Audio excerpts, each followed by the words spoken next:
분들과 이렇게 한번 인사합시다. 하나님의 사랑을 풍성히 알아갑시다. 하나님의 사랑을 풍성히 알아갑시다. 아멘. 감사합니다. 우리 교회는 계속해서 매일 성경 순서에 따라 이번 주간에는 요한복음 말씀을 계속 살피고 있습니다. 어떠셨는지요? 한 주간 요한복음 말씀을 잘 보셨습니까? 예, 보신 분들에게 하나님의 은혜가 더 넘치길 소원하며, 또 혹 여러분들이 한 주간 따라오지 못했다면 내가 깜빡했구나, 이번 주에는 또 말씀을 잘 봐야겠구나, 이렇게 생각하셨으면 좋겠고, 아울러서 매일 성경이 또 3, 4월 호가 또 주문이 되어야 합니다. 그래서 목장별로 이렇게 저에게 꼭 몇 권이 필요한지를 말씀해 주셨으면 좋겠습니다. 자, 모든 성경이 다 귀한 하나님의 감동으로 된 성경이지만 참으로 이 요한복음에는요, 신비할 정도로 놀라운 하나님과 그의 아들 예수 그리스도가 누구신지를 마치 굉장히 정교하게 수놓은, 이렇게 아주 정교하게 직조된 그런 옷감이나 예술 작품처럼 그렇게 우리에게 계시해 주십니다. 여러분들이 만약 겸손하게 은혜를 사모하는 마음으로 이 요한복음을 참 묵상하게 될 때 하나님의 사랑을 더 깊이 알고, 또 우리도 하나님을 사랑하게 되는 신령한 복을 여러분들에게 주실 줄 믿습니다.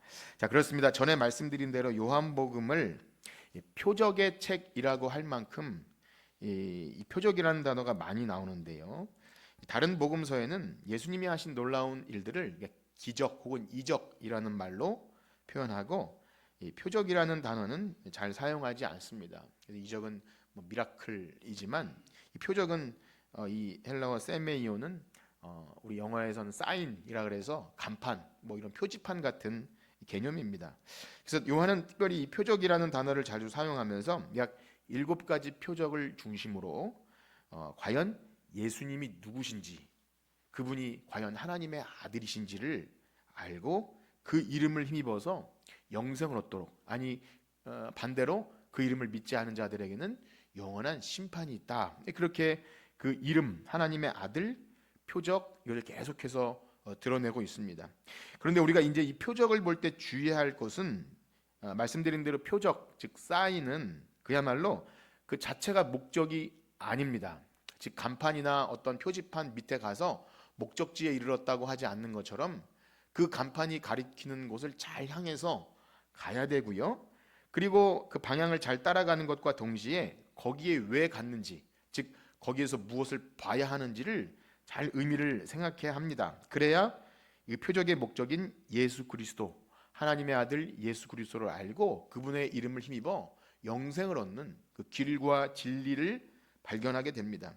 그리고 또 한 가지 중요한 사실은, 이 표적이 되는 사건 사이사이에 이제 17장이나 14장 그 이전까지만 표적이 나오는데요, 그 이전에 사실 엄청나게 많은 분량을 지면을 할애해서 예수님의 자기 계시가 빼곡하게 들어 있습니다. 우리는 이제 복음서 하면은 특별한 어떤 신기한 일에만 초점을 맞추기 쉽지만, 사실 요한복음은 특별히 더 예수님이 자신은 누구신가를 나타내는 자기 계시라고 하거든요. 에고 에이미라 그래가지고 나는 누구라, 이렇게 표현하는 것을 굉장히 강조해요. 그래서 여러분 성경을 한번 보세요. 여러분 성경 속에서 예수님의 말씀이 혹시 빨간색으로 처리된 성경 가지고 계신가요? 그러면 거기가 계속 빨간색이죠. 네, 그것을 볼 때 예수님께서 하시는 말씀이구나, 그냥 대충 읽고 슬쩍 지나갈 수 없어요. 물론 다른 내용도 다 중요한 말씀이지만 여러분 생각해 보세요. 하나님이 육신을 입고 이 땅에 오셔서 육성으로 무언가를 말씀하셨다면 정말 어마어마한 건 아닙니까? 우리가 눈으로 예수님을 보지 못했지만 2000년 전 실제 말씀이 육신이 되어 이 땅에 오셨고 함께 사셨고 제자들과 함께 살을 부딪히고 이렇게 음식을 먹고 했던, 또 주무시기도 하고 했던 그분이, 모든 신성이 육체로 거하시는 그 하나님의 아들이 뭔가 우리에게 말씀하셨다면 그것은 우리가 정말 대충 넘길 수 없는 거죠. 최소한 우리가 기독교 신자라면, 예수님의 이름을 힘입어 구원을 얻었다고 하는 그런 자라면 이 성경을 볼 때 특별히 예수님이 하신 말씀을 우리가 어떻게 대하는지는 굉장히 중요한 겁니다. 그래서 예수님께서 나는 누구다, 나는 뭐 생명의 떡이다, 나는 세상의 빛이다, 선한 목자다, 이런 자기 계시는요 우리가 굉장히 깊이 있게 다루고 이것이 무슨 의미일지를 잘 생각하고 묵상해야 합니다. 그야말로 많은 묵상과 깨달음이 필요해요. 그렇습니다. 우리는 오늘 본문으로 들어가기에 앞서서 먼저 이 부분에 있어서 좀 생각할 필요가 있는데요. 우리가 예수님을 정말 육신이 되어 오신 하나님의 아들, 태초에 말씀이 계시니라, 그 말씀이 하나님과 함께 있었고 그 말씀은 곧 하나님이시라, 그리고 말씀이 육신이 되어 우리 가운데 거하심에, 이 내용을 진실로 믿는 자라면 예수님이 하신 말씀을 그가 어떻게 대하고 있는지, 그거를 통해서 그가 거듭난 자인지가 구분됩니다. 즉 하나님을 사랑하고 그 말씀이 그 안에 거하는지가 드러나게 된다는 거예요.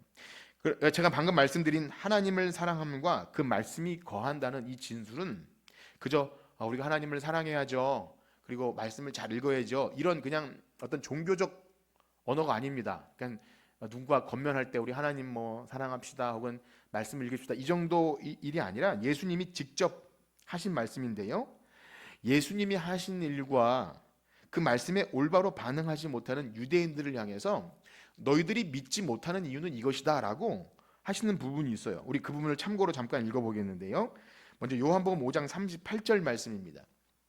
5장 38절 우리 한번 같이 읽어볼까요? 시작. 그 말씀이 너희 속에 거하지 아니하니 이는 그가 보내신 이를 믿지 아니함이라. 아멘. 믿지 못하는 이유가 뭐예요? 말씀이 거하지 않아요. 우리가 할 수 있는 건 아니지만 어쨌든 그렇다는 거예요. 말씀을 어떻게 그가 대하고 말씀을 어떻게 뭐 이해는 안 돼도, 잘 몰라도 어떻게 이 말씀이 그런가 해서 여기 영생의 말씀, 영생을 얻게 하기 위해 성경을 보는지, 그가 그 믿는 것의 차이고, 두 번째는요, 우리 42절 말씀 한번 읽어볼까요? 5장 42절 시작. 다만 하나님을 사랑하는 것이 너희 속에 없음을 알았노라. 믿지 못하는 이유가 두 번째 뭐예요? 하나님을 사랑하는 것이 그 속에 없는 거예요. 여러분 어떻습니까? 하나님의 사랑과 말씀이 있습니까?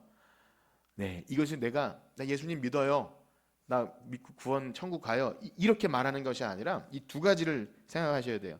하나님을 사랑함이 있고, 그렇기 때문에 그 말씀이 우리 안에 있어서 하나님을 사랑한다면 그 계명을 지켜 행하고 그 사랑을 좀 알려고 하는가, 굉장히 중요한 사실입니다. 여러분들이 기독교 신자이고 내가 교회 출석한다고 할 때 이 두 가지를 잘 유심하게 생각해 보세요. 오늘 말씀을 들으면서도 그렇습니다. 요한복음은요, 이 내용 자체도 귀하지만 그 내용이 풍기고 있는 어떤 요청, 어떤 기능이 뭐냐면, 이 말씀과 설교를 내가 어떻게 반응하고 듣냐에 따라서 그가 하나님을 사랑함으로 말씀이 거하는지를 보여주기도 하고, 반면 예수님이 유대인들을 책망하셨듯이 야 너희들은 말씀이 없구나, 하나님을 사랑함이 없구나, 그래서 그렇게 반응하는구나. 하나님의 아들이 육신 입고 말씀을 하셔도 그 말씀에 어떻게 반응하냐면, 아니 예수님 안식일에 왜 병자를 고쳐줍니까? 이렇게 반응해요. 얼마나 좀 소름 돋는 일이에요. 놀라운 일을 봐도, 그러니까 교회나 말씀이나 어떤 참 사랑이나 엄청난 일을 봐도 그 안에 하나님 사랑과 그 말씀이 없으면 믿음과 결부되지 않는다는 거예요. 참 신기하게. 그래서 여러분들이 말씀을 들을 때, 설교를 들을 때, 목장을 나눌 때 내가 그 말씀을 어떻게 듣고 누군가 나눌 때 그게 하나님 사랑과 말씀들이 잘 버무려지고 있는지를 살펴야 됩니다. 그래서 좀 쉽게 말씀드리면, 듣기는 들어도 도무지 이해가 안 되고 관심이 없는데, 이 성경 말씀과 설교에 관심이 없는데도 저는 신앙생활 잘해요 라고 하는 건 가능할까요? 불가능할까요? 그러면 불가능한 거예요. 말이 안 되는 거예요. 한다면 이상한 거예요. 다른 종교예요.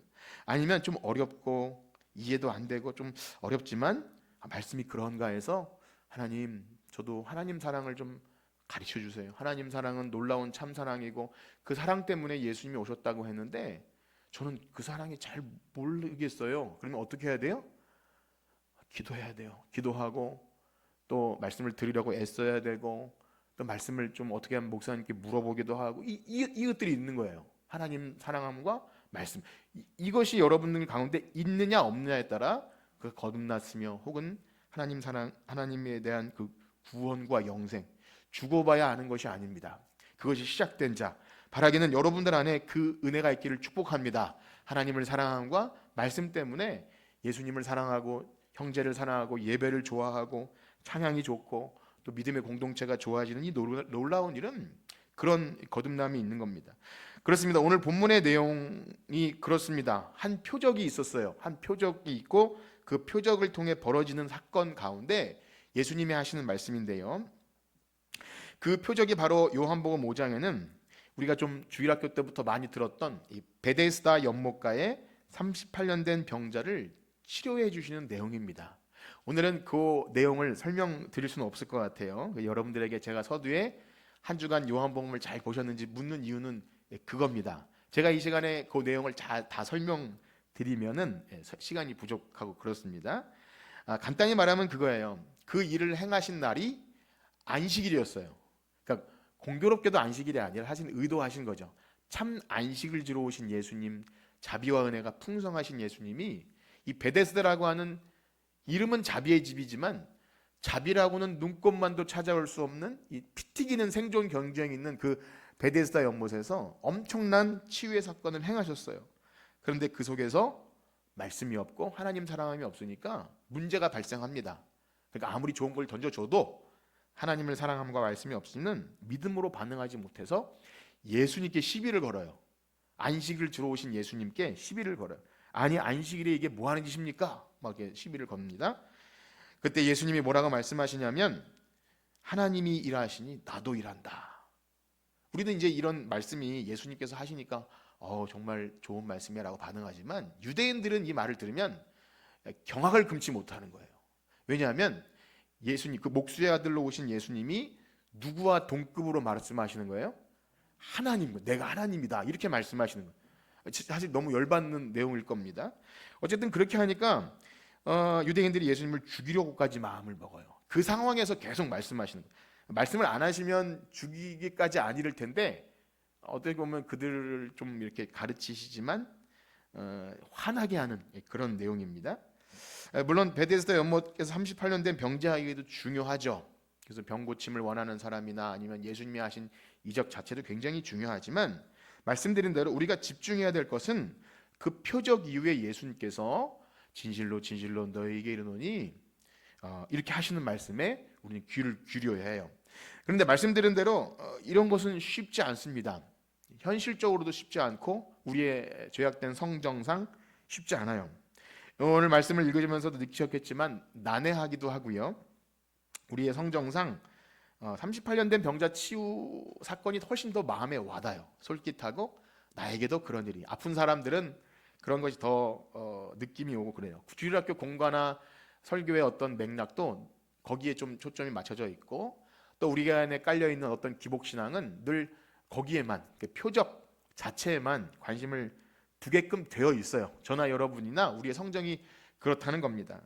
그래서 조금 딱딱한 부분만 나와도 좀 실증이 나고 지루해지기도 하고 저는 말씀이 좀 어렵다. 그냥 이렇게 더 알아볼 생각도 없이 그렇게 하는 것이 우리예요. 그러면 당연히 좀 졸리게 되고 그럼 예배 시간 언제 끝나는지 시계도 좀 쳐다보게 되고 그런 일이 있어요. 무엇과 무엇이 없어서 그렇습니까? 하나님을 사랑함과 말씀이 없는 거예요. 그러니까 깜짝 놀라야 돼요. 나 그러면 거듭나지 못했나? 이렇게 충격을 받으셔야 돼요. 그러나 바라기는요, 우리들의 죄악된 성정을 잠시 누르고 때로는 인내가 필요해요. 겸손한 마음과 인내함으로 내가 그 말씀을 한번 들어보겠습니다. 믿고 싶습니다. 이렇게 할 때 우리 전에 없던 본성, 정말 우리 안에 자그마한 겨자씨만한 어떤 것만 있어도 말씀이 들리는 은혜가 여러분들이 있길 축복합니다. 그것이 있어야 돼요. 그 시작점은 그래도 있어야 돼요. 그래도 한 바퀴는 굴러야 그 다음에 이루어져요. 자, 그렇습니다. 예수님은요, 유대인들을 향해서 자신을 죽이려고 하는 유대인들을 향해서 이렇게 말씀하시는 거예요. 우리 먼저 15절에서 18절까지 한번 읽어볼까요? 그 배경을 좀 잠깐 말씀드리면 그렇습니다. 15절에서 18절 시작. 그 사람이 유대인들에게 가서 자기를 고친 이는 예수라 하니라. 이런 일을 행하신다 하여 유대인들이 예수를 박해하게 된지라. 예수께서 그들에게 이르시되 내 아버지께서 이제까지 일하시니 나도 일한다 하시매 유대인들이 이로 말미암아 더욱 예수를 죽이고자 하니 이는 안식일을 범할 뿐 아니라 하나님을 자기의 친아버지라 하여 자기를 하나님과 동등으로 삼으심이라. 아멘. 이게 아버지와 아들 관계는 당시 동등이에요. 그래서 아들의 이름을 아버지와 똑같은 이름을 쓰기도 하고 거의 그렇게 그런 문화 속에서 이런 아버지 아들 개념이 나왔겠죠. 유대인들은 예수님을 죽이려고 해요. 그럼 이쯤 되면 예수님이 그만 말씀하시면 이제 좀 분쟁이 사라질 텐데 멈추지 않고 말씀하셔요. 그 내용이 오늘 본문입니다. 이 내용이 이끈 다음에 죽이고자 하지만 아버지께서 일하시니 나도 일하신다. 이게 죽이고자 하는데도 이런 말씀을 덧붙이세요. 오늘 본문인데요. 다시 한번 읽어봅시다. 19절과 20절 시작. 그러므로 예수께서 그들에게 이르시되 내가 진실로 진실로 너희에게 이르노니 아들이 아버지께서 하시는 일을 보지 않고는 아무것도 스스로 할 수 없나니 아버지께서 행하시는 그것을 아들도 그와 같이 행하느니라.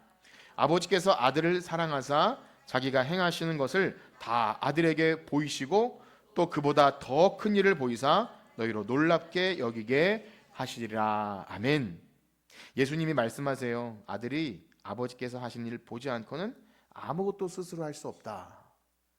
어떻게 생각하면 예수님이 능력이 무한하신 분인데 왜 이렇게 수동적으로 의존된 것처럼 얘기하나 이렇게 생각이 됩니다. 그리고 예수님의 모든 사역은 그렇게 하나님께 온전히 의존되어서 수동적인 거죠. 그렇게 의존된 관계를 계속 얘기합니다. 나는 아버지께서 일하시니 하신 것이고 아버지의 모든 권한을 가지고 심판까지도 한다. 늘 아버지와 관계 속에서 이야기해요. 그런데 20절에 보니까 그렇게 아버지께서 보이시고 나를 일하게 하시는 그 핵심이 뭐냐면 20절에 뭐라 그러죠? 아버지께서 아들을 사랑하사, 그거예요. 하나님, 성부 하나님과 성자 예수님의 사랑을 얘기하는 거예요. 그래서 자기가 행하는 모든 것을 아들에게 보이시는 것으로 얘기합니다. 예수님은 이 유대인들이 지금 듣고 있는 것인지 안 듣고 있는지, 우리가 이제 정황성에서는 유대인들을 향해 말씀하시지만 사실은 초대교회 성도들과 우리에게 말씀하시는 거예요. 이 정황상은 유대인들이지만 계속해서 아버지와 아들 관계를 강조하시면서 그 핵심적인 원인을 아버지께서 나를 사랑하시고 내가 아버지를 사랑하기 때문에 그렇게 말씀하시는 겁니다. 여러분 어떠신가요? 아버지께서 아들을 사랑하신다는 그 내용을 여러분들이 읽고 지금 제가 하는 말씀을 들을 때 이 부분에서 은혜와 감동이 있으십니까? 어떠세요? 아버지께서 아들을 사랑하십니다 할 때 감사 이렇게 생각이 드시는 거예요. 오늘 은혜 받았어 라고 어떤 포인트가 있느냐 하는 겁니다. 이건 정말 잘 생각해 보셔야 돼요. 두 분이 싸우지도 않겠죠. 사이가 좋겠죠. 아버지가 아들을 사랑하는 것 당연한 거 아닌가요? 라고 여길 수도 있어요. 그리고 특별히 왜 그 두 분의 사랑 이야기를 이 시점에서 하시는 것인가 라고 생각할 수도 있죠. 사실 우리는 이 하나님 아버지와 아들에 대한 사랑 이야기를 들으면 그 내용을 거부하진 않겠지만 아마 대수롭지 않게 여기고 있지는 않은가 생각하게 됩니다. 어떠신가요? 여러분들은 이 말씀, 이 진술을 아버지와 아들의 사랑의 이 이야기를 들을 때 어떻게 받아들이십니까? 쉽게 말하면 이런 거예요. 우리가 평소에 은혜 받았다고 한다면 설교에서 어느 포인트에서 은혜를 받느냐는 것과 기준으로 생각한다면 이것이 과연 은혜가 될 수 있냐는 겁니다. 그냥 날 사랑하심은 그래도 좀 이해가 되죠. 아버지께서 나를 사랑한다. 하나님이 세상을 이처럼 사랑한다. 이 정도는 그래 하나님은 사랑이시자. 그런데 예수님이 하신 말씀이 뭐냐면 지금 그거예요. 아버지가 나를 사랑한다. 예수님을 사랑한다는 그 내용을 말하는 겁니다. 우리가 은혜 받는 포인트는 그래서 사실 이런 것이 아니죠. 우리 실생활에 좀 와닿고 적용되고 좀 도움되는 내용에 아멘 하고 그래서 알겠습니다. 하나님 아버지와 아들의 사랑을 알겠으니까 어쨌든 빨리 내 삶에 어떤 살림살이가 좀 나아지거나 어떤 좋은 것이 있습니까? 라고 빨리 결론과 적용에 이르기를 바라지 않나 생각하게 됩니다. 여러분 어떠신가요? 그래도 나름대로 오랫동안 신앙생활 하신 분 가운데 지금 예수님께서 진실로 진실로 너희에게 이르노니 아버지께서 아들을 사랑하사 이 모든 것을 보이셨다라는 이 진술, 이 문구를 보면서 이게 정말 엄청난 거구나 이런 생각을 하시게 됩니까? 나름대로 오랫동안 신앙생활을 했고 직분도 있고 나름대로 하나님의 사랑을 안다고 하는 이 우리들로서 이 부분을 잠깐 멈춰서서 정말 잠깐 우리의 생각이 다른 것에 돌아가지 않게 이 말씀에 어떤 묵상과 은혜와 감동이 있었느냐 하는 것이죠. 그런데 지금 예수님의 이 말씀은 너무나 큰 실체를 담고 있습니다. 무엇보다 우리가 예수 믿고 구원과 영생, 하나님 나라, 교회, 또 성령 이 모든 것과 관련해서 이 출발점이 하나님 아버지와 아들의 사랑이에요. 우리가 이것을 만약에 잘 모른다면 내가 예수 믿고 천국 간다 하는 이 개념이 굉장히 빈약할 뿐더러 자칫 성경이 아닌 다른 구원을 얘기할 수도 있는 위험성이 있다는 겁니다. 그렇습니다. 우리는 좀 낯설고 힘들어도 이 내용을 깊이 들여다봐야 합니다. 여러분들이 주일 낮에 나오셔서 어떤 것을 기대하고 나오셨든 예수님이 우리에게 하신 말씀을 집중해서 잘 들으셔야 돼요. 예수님께서 사람의 몸을 입고 이 땅에 오셔서 놀라운 일을 행하시고요, 마침내 십자가에 죽기까지 순종하신 그 모든 일들, 복음으로 말하는 하나님께서 아들 예수 그리스도를 통해서 하신 모든 내용들의 출발점이 어디냐면 하나님께서 아들을 사랑하신 분부터 출발한다는 거예요. 믿으시나요? 여러분 믿으시든 안 믿으시든 이걸 물어본다기보다 그것이 핵심이냐. 그러니까 예수님께서 이 땅에서 하신 모든 일과 표적과 사역과 죽으시고 부활하신 모든 내용들이 아버지와 아들의 사랑 관계에서 출발한다는 겁니다. 그 아버지를 너무 사랑하신 예수님께서 이 성경에 기록된 모든 일들을 행하신 거예요. 결국 예수님께서 아버지를 사랑하셔서 죽기까지 순종하심으로 십자가에서 죽으심을 통해 우리가 그 아버지의 사랑을 알게 됩니다. 이게 놀라운 사실입니다. 그래서 우리가 하나님을 사랑한다 혹은 하나님 아버지의 사랑을 안다는 그 이유는 예수님께서 하나님 아버지의 사랑을 알아서 죽기까지 순종하심으로 그것이 또 우리에게 온 거예요. 이게 계속 순환되는 거죠. 그러니 우리는 예수 그리스도께서 십자가의 사랑, 또 보혈의 피, 구속, 죄사함, 그러니까 우리가 구원과 영생을 얻는다고 할 때 이 십자가가 굉장히 중요한데요. 일단 여기까지만 알아도 굉장한 거죠. 구원받은 성도이죠. 그런데 그 배후에 이 놀라운 예수님의 십자가 사랑의 배후에 하나님 아버지와 아들의 사랑이 그 전에 있었다는 것을 우리가 아느냐 하는 것입니다. 그것이 핵심적인 우리의 모든 은혜의 열심, 하나님의 은혜의 열심 배후에 이것이 있었다는 걸 알고 그것이 내가 은혜를 받고 감동하게 되는 결정적인 이유가 되냐는 것입니다. 그렇습니다. 아직은 희미하지만 우리가 말씀을 통해서 그 실체에 가까이 다가갈수록 여러분들이 가진 믿음과 하나님에 대한 사랑과 또 구원과 영생의 의미가 더 선명하고 풍성하게 이해되어질 줄 믿습니다. 그래서 그런 믿음을 가지세요. 내가 먼저 이해해야 될 것은 나의 어떠함이 아니라 예수님이 지금 말씀하시는 아버지와 아들의 사랑, 이것을 내가 먼저 알아야겠구나. 그렇습니다. 다시 한번 우리 스스로에게 한번 질문해 보십시오. 내가 예수를 믿고 신앙생활하고 하는 가운데 예수님이 지금 말씀하신 아버지와 아들의 사랑을 우리가 어느 정도 좀 알고 그것의 깊이를 생각하고 있는가, 그리고 나의 신앙과 삶에 그것이 어떻게 연결되어 있는가를 생각하고 있느냐는 것입니다. 이 놀랍고 신비한 사실로 인해서 우리가 과연 감격하고 감사가 생겨나고 깊어지고 신앙생활에 어떤 어려움과 환난이 있어도 그 사랑이 여전하기에 그리스도의 사랑에서 결코 끊을 수 없구나라는 것이 연결이 되고 있느냐는 것입니다. 만약 우리가 이러한 지점에서 은혜 포인트를 발견할 수 없다면 히브리서 기자가 말한 것처럼 너희가 믿은 지 오래되었지만 이 어려운 것은 좀 말할 수가 없구나, 여전히 이 젖만 먹고 밥을 먹을 수 없는 그런 상태에 있구나, 히브리서 기자가 그런 말을 하는데요. 결국 우리가 은혜라고 말하는 포인트는 굉장히 피상적이고 약간 수박 겉핥기식으로 만족하고 돌아가는 것이 연속될 때 우리의 신앙이 견고하게 자리 잡을 수가 없습니다. 이것은 여러분들이 잘 들으셔야 돼요. 내 신앙이 견고할 수 없고 바람에 나는 갈대처럼 왔다 갔다 하고 작은 일에도 시험에 들고 내가 뭘 하느니 마느니 이러고 되는 것은요, 그 근본적인 신앙의 뿌리가 이 하나님 예수님 말씀하신 아버지와 아들의 사랑, 이런 정도도 잘 이해하지 못하기 때문이라는 것을 아셔야 합니다. 그렇다면 우리가 이걸 좀 어떻게 좀 우리의 경험 세계 안에서 이해할 수 있을까요? 예수님이 말씀하신 하나님 아버지와 아들의 사랑은 우리가 한 번도 경험해 보지 못한 너무나 신비스러운 이야기이기 때문에 설교하는 저조차도 이걸 다 펼쳐내기는 어렵습니다. 그런데 이 경험 세계 안에서 좀 생각해 본다면 우리도 누군가를 진실하게 사랑하게 되면, 여러분 누군가를 진실하게 사랑해 보셨나요? 어떠신가요? 누군가를 진실하게 사랑하게 되면 그에게 숨기지 않고 내 모든 계획을 얘기하고 그와 함께 내가 계획을 얘기했을 때 그가 또 나를 진짜 사랑한다면 그 계획을 함께 이루어주기 위해서 함께 하지 않겠습니까? 좀 그런 대상이 있으신가요? 어떠신가요?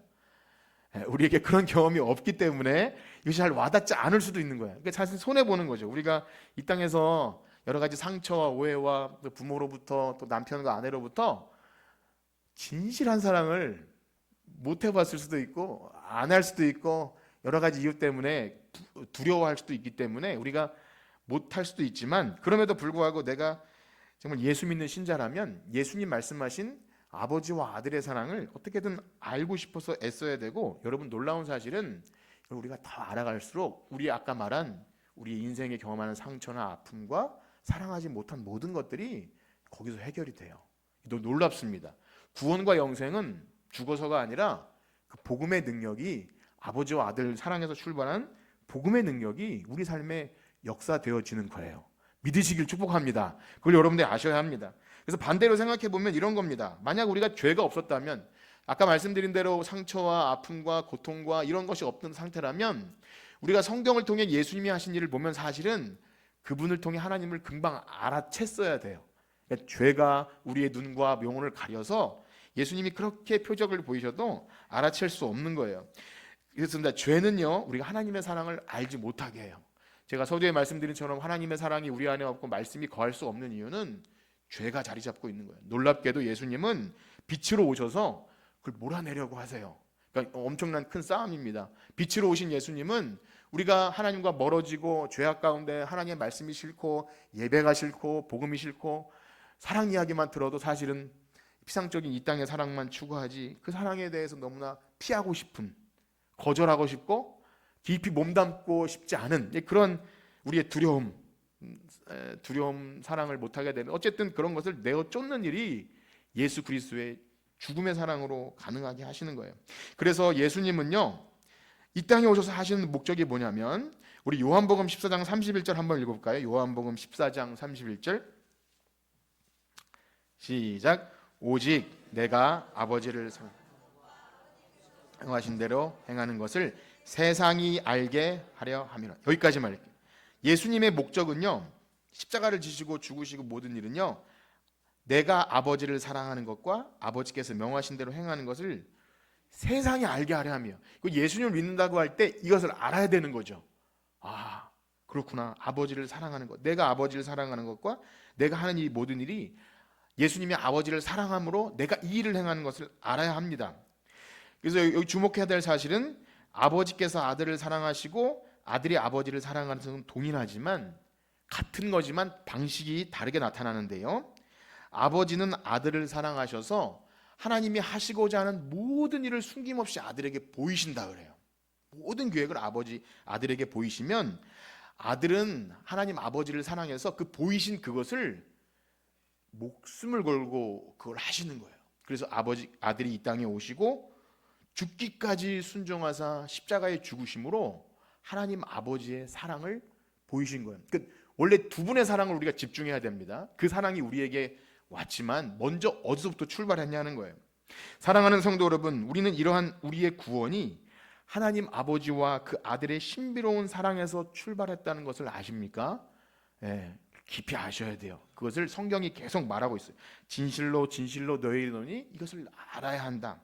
우리가 이 사실에 감격하며 우리가 그 사랑을 더 알길 원해야 예수님께서 십자가 위에서 아버지여 어찌하여 나를 버리셨나니까. 그러니까 사랑의 관계가 끊어질 때 그 고통도 우리가 어렴풋이 이해할 수 있고, 우리를 하나님의 자녀 삼아 주셔서 하나님을 아버지라고 부르는 그 은혜가 얼마나 위대하다는 것도 여기서 출발합니다. 우리는 우리의 죄사함과 구원에 대해 이야기할 때 단지 예수님이 죽으시고 십자가에 달리신 것, 이것만 해도 엄청난 거지만 그 배후에 있는 근본적인 이유인 아버지와 아들의 사랑 관계를 거기서 출발했다는 것을 알아야 합니다. 그래서 이 요한복음을 쓴 요한은요, 요한일서에서 계속 이렇게 말을 합니다. 우리 참고로 읽어봅시다. 요한일서 4장 9절과 10절 읽겠습니다. 시작. 하나님의 사랑이 우리에게 이렇게 나타낸 바 되었으니 하나님이 자기의 독생자를 세상에 보내심 그로 말미암아 우리를 살리려 하심이라. 사랑은 여기 있으니 우리가 하나님을 사랑한 것이 아니요 하나님이 우리를 사랑하사 우리 죄를 속하기 위하여 화목제물로 그 아들을 보내셨습니다. 아멘. 여러분, 오늘 설교가 마쳐지면 다른 것보다 여러분들 마음속에 하나님이 좀 생각나셨으면 좋겠어요. 하나님과 그 아들 예수 그리스도가 도대체 어떤 사랑을 하셨을까? 하나님의 사랑이 우리에게 이렇게 나타난 바 되었으니, 비록 지금은 거울로 보는 것처럼 희미하죠. 이 거울로 보는 것처럼 희미하다는 말은 당시의 거울이 이 청동 거울이기 때문에 그런 건데요. 지금은 거울은 선명하지만 희미합니다. 하나님의 사랑을 제가 얘기하고 있지만 제가 뭐 사랑을 알겠습니까? 그냥 성경이 계시되어서 저도 더 알고 싶고 이 사랑 때문에 예수님이 죽으셨구나. 그래서 더 감사한 마음과 여러분들에게 전하고 싶은 것뿐이지 우린 희미해요. 그러나 바라고 소망하는 것은 마침내 우린 그 나라에 가게 되면 얼굴과 얼굴을 맞대고 보는 것처럼 그 사랑을 선명하게 알게 될 줄 믿습니다. 그래서 성령님께서 우리에게 그 참 사랑을 부어주세요. 지금은 희미하지만 놀라운 사실은 부어주세요. 우리 로마서 5장 5절 말씀 한번 읽어볼까요? 로마서 5장 5절 시작. 소망이 우리를 부끄럽게 하지 아니함은 우리에게 주신 성령으로 말미암아 하나님의 사랑이 우리 마음에 부은 바 됨이니. 아멘.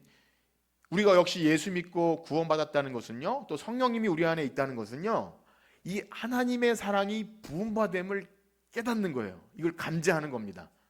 여러분 어떠신가요? 하나님의 사랑이 여러분에게 부은 바 되셨습니까? 예, 믿으시길 축복합니다. 내가 예수 믿었다는 것은 그거예요. 그래서 그것을 확장하셔야 돼요. 우리가 오늘날 예수를 믿고 예배를 드리고 천국을 소망한다는 신앙의 모든 내용은 이 아버지와 아들의 사랑이 있었고 그 사랑이 우리에게 부어졌기 때문에 그것이 흘러 넘쳐서 가는 거예요. 사실은 천지 창조도요, 아버지와 아들의 사랑 때문에 그 사랑이 온 천지 만물에 구현된 거예요. 온 우주 만물을 창조하신 하나님의 그 계획은 아버지와 아들의 협약에 의해서 천지를 만물을 만들고 우리가 똑같은 사람을 만들자. 이 하나님의 사랑 안에서 벌어진 일입니다.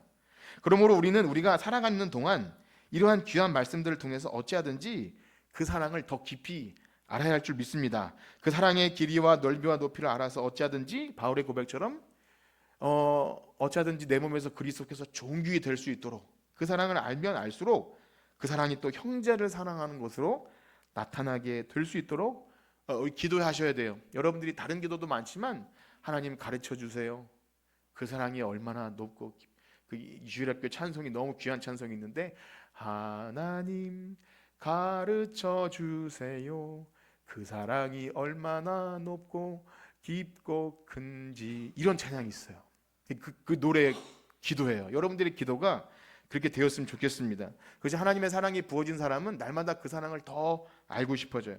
그래서 요한복음의 예수님의 유언과도 같은 기도의 내용에 보면 이게 소위 대제사장적 기도라고 하는데 예수님이 제자들을 위해 떠나가시기 전에 이런 기도를 하세요. 이 기도의 내용을 보면 그 목적이 더 확실해집니다.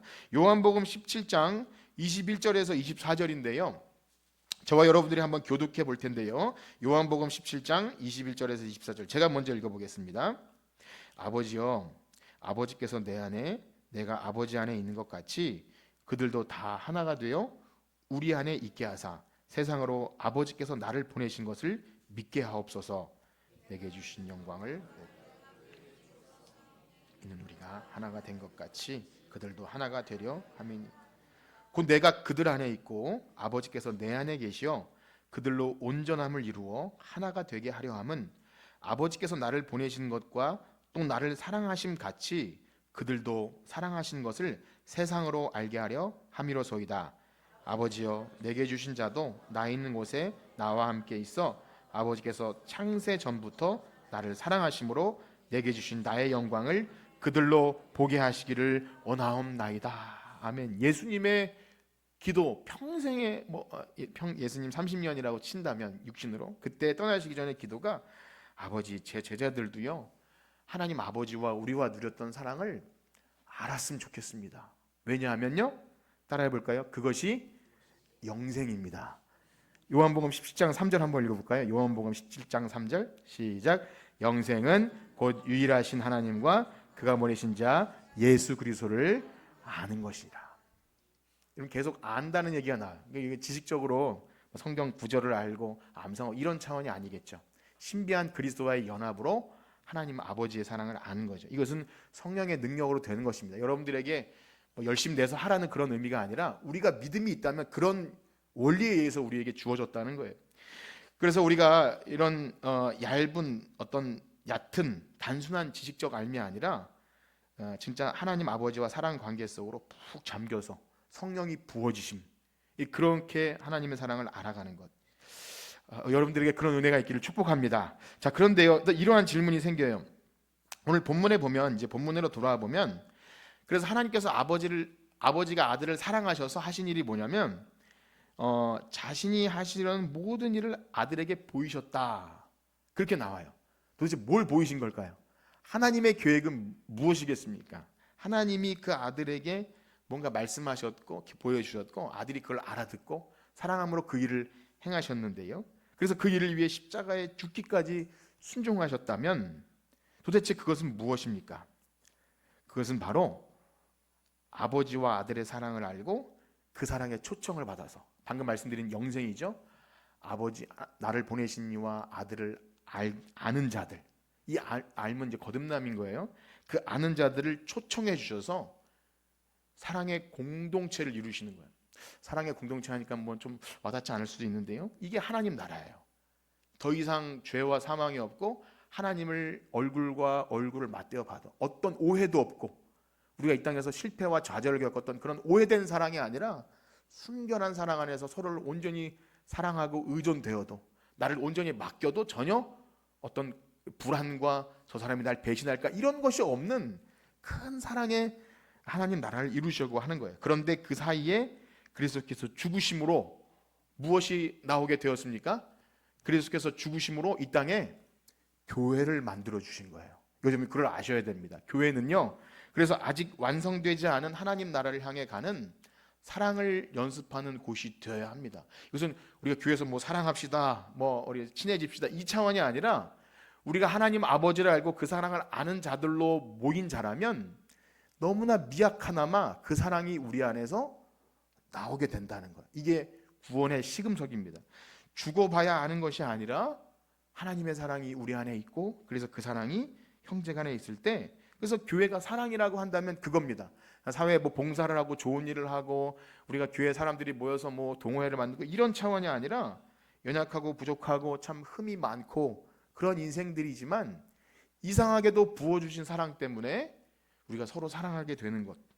그렇습니다. 놀랍게도 예수님이 말씀하신 아버지와 아들의 사랑을 아는 자, 그 사랑이 부음받은 자들은 예수님께서 그것 때문에 자기 목숨을 대속물로 내어주신 것처럼 우리도 그 사랑을 알고, 우리도 미약하나마 그리스도의 사랑을 본받아서 그 사랑을 형제에게 베푼다는 겁니다. 이것은 너무 놀라운 사실이에요. 그래서 요한 사도는 그의 서신에서 계속해서 이렇게 이 말씀을 강조해요. 그것을 좀 알으라고. 요한일서 3장 1절과 2절을 한번 읽어볼까요? 요한일서 3장 1절과 2절 시작. 보라, 아버지께서 어떠한 사랑을 우리에게 베푸사 하나님의 자녀라 일컬음을 받게 하셨는가. 우리가 그러하도다.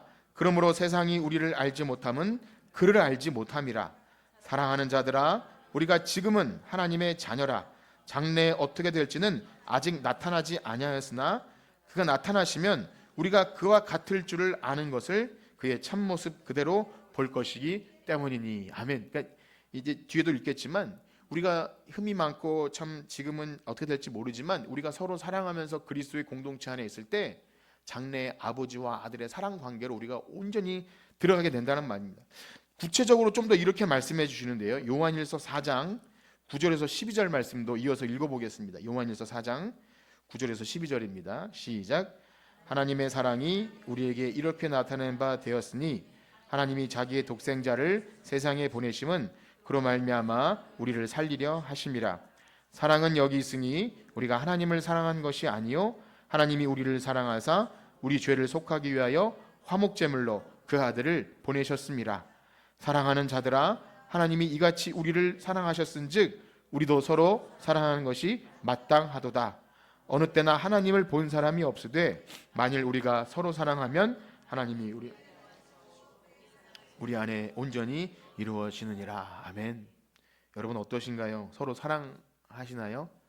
예, 그렇다면 아버지의 사랑이, 하나님 아버지와 그리스도께서 누리셨던 사랑이 우리 안에 조금이나마 시작된 줄 믿습니다.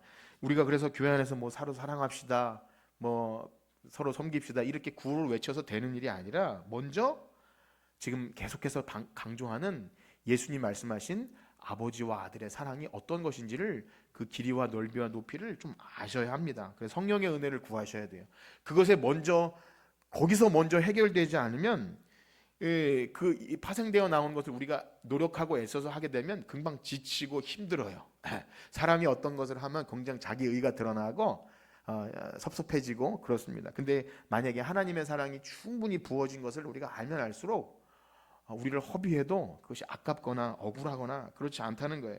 그래서 그 사람의 신앙이 진짜인지 가짜인지는 방금 우리가 읽은 처럼 우리가 서로 사랑하면 우리 안에 하나님의 사랑이 온전히 이루어진다는 것을 알고 조금 부족해도 그것을 추구하게 됩니다. 자신의 기질이나 원래 인정이 많아서가 아니라 원래는 우리에게 사랑이 없는 걸 다 알잖아요. 옆에 계신 분과 인사는 하지 않겠지만 당신 사랑 없는 거 다 알아요 라고 인사 다 알아요. 우리에게는 이기적이고 또 내가 피해 안 보려고 하고 내가 괜히 발 담그고 하면은 괜히 마음 고생할 거 알아서 안 하고 싶은 마음 다 있어요. 그러나 그걸 하게끔 하는 것은 다른 것이 아니라 예수님께서 지금 강조하시는 우리의 구원의 출발점이 그 사랑 이었다는 것을 조금 알아서입니다. 결국 그 사랑을 아는 자가 하나님을 안다고 할 수 있고 그가 하나님을 믿는 자라고 하는 것입니다. 그래서 이어서 요한복음에도 동일하게 말씀해 주세요. 우리 참고로 좀 읽어봅시다. 요한복음 13장 34절 35절 읽어볼까요? 시작. 새 계명을 너희에게 주노니 서로 사랑하라. 내가 너희를 사랑한 것 같이 너희도 서로 사랑하라. 너희가 서로 사랑하면 이로써 모든 사람이 너희가 내 제자인 줄 알리라. 아멘. 14장 21절 읽어볼까요? 14장 21절 시작. 나의 계명을 지키는 자라야 나를 사랑하는 자니 나를 사랑하는 자는 내 아버지께서 사랑을 받을 것이요 나도 그를 사랑하여 그에게 나를 넘어가서 23절입니다. 14장 23절 시작. 이르시되 사람이 나를 사랑하면 내 말을 지키리니 내 아버지께서 그를 사랑하실 것이요 우리가 그에게 가서 거처를 그와 함께. 얼마나 영광스러운 말씀입니까? 예수님께서 우리와 거처를 함께. 15장 12절 한 구절 더 읽어볼까요? 15장 12절 시작. 내 계명은 곧 내가 15장 21절이라고 잘못 기록했는데요. 똑같은 말입니다. 내 계명은 곧 내가 너희를 사랑할 것 같이 너희도 서로 사랑하는 이것이니라. 여러분 교회에서 제가 이 말씀을 읽으면서 여러분 사랑합시다 이것이 아니라 먼저 알아야 될 것, 아버지와 아들의 사랑을 알 때 이것이 나올 수밖에 없다는 거예요. 그러니까 예수님이 말씀하신 너희들에겐 하나님 사랑이 없구나, 말씀이 없구나 하는 것은 그런 겁니다. 안식일에 병물 고침을 봐도 그 안에 사랑이 없기 때문에 예수님을 인정할 수 없는 그 모습이죠. 그렇습니다. 사랑하는 성도 여러분, 오늘 예수님께서 아버지와 아들 사랑을 그렇게 진실로 하면서 이야기하시고 우리가 그걸 알길 원하는 것은 우리가 이 땅에서 예수 믿고 구원과 영생과 또 기쁨과 복됨과 모든 출발점이 이 삼위 하나님의 아들과 아버지와 아들 사랑에서 출발했다는 것을 믿으시길 축복합니다. 그래서 그 사랑이 여러분들에게 있을 때 조금이나마 내가 이 놀라운 사랑에 초대되었구나, 나와 같이 비참한 자를 그 하늘의 신령한 하나님 아버지와 아들의 사랑 가운데 우리를 초청해 주셔서 이제는 우리가 하나님을 어떻게 부르죠? 하나님을 아빠, 아버지라고 불러요. 예수님께서 하나님을 아버지라고 부른 그 영광과 특권의 자리에 우리를 초청해 주셨어요. 우리 로마서 8장 15절 한번 읽어봅시다. 로마서 8장 15절 시작. 너희는 다시 무소하는 종의 영을 받지 아니하고 양자의 영을 받았으므로 우리가 하나님을 아빠, 아버지라. 여러분 하나님을 아버지라고 부르십니까? 어마어마한 사실이에요. 예수님께서 지금 말씀하시는 아버지와 아들 사랑 관계로 우리를 초청해 주셨어요. 그리고 영원하신 만세전부터 우리가 알기를 원하던 그 사랑 가운데 우리를 들어와서, 그래서 말씀드린 대로 영생은요 하나님 아버지와 그가 보내신 자 아들을 뭐 하는 거라고요? 아는 거예요. 지식적인 알미 아닌 사랑 관계 속으로 우리를 초청해 주세요. 그러므로 우리가 서로 사랑할 때, 야, 내가 예수를 잘 믿을까? 내가 죽어서 천국 갈까? 여기에 너무 생각하지 마시고, 여러분 기억하세요. 아버지와 아들의 사랑이 우리 안에 있을 때 우리 안에 그 사랑이 나가고 있는가? 온 우주 만물을 천지 창조하시고 아들을 십자가에 죽기까지 하신 그 모든 근원이 되신 사랑이 우리 안에 있다면 우리로 하여금 내가 전엔 못한 일을 하게 하셔요. 내가 용서하지 못한 자를 용서하게 하시고, 우리가 교회 안에서 헌신과 희생과 뭐 선교를 가거나 이 모든 일은 거기서 출발합니다. 우리에게서 출발하는 것은 아무것도 없어요. 아들과 아버지의 사랑.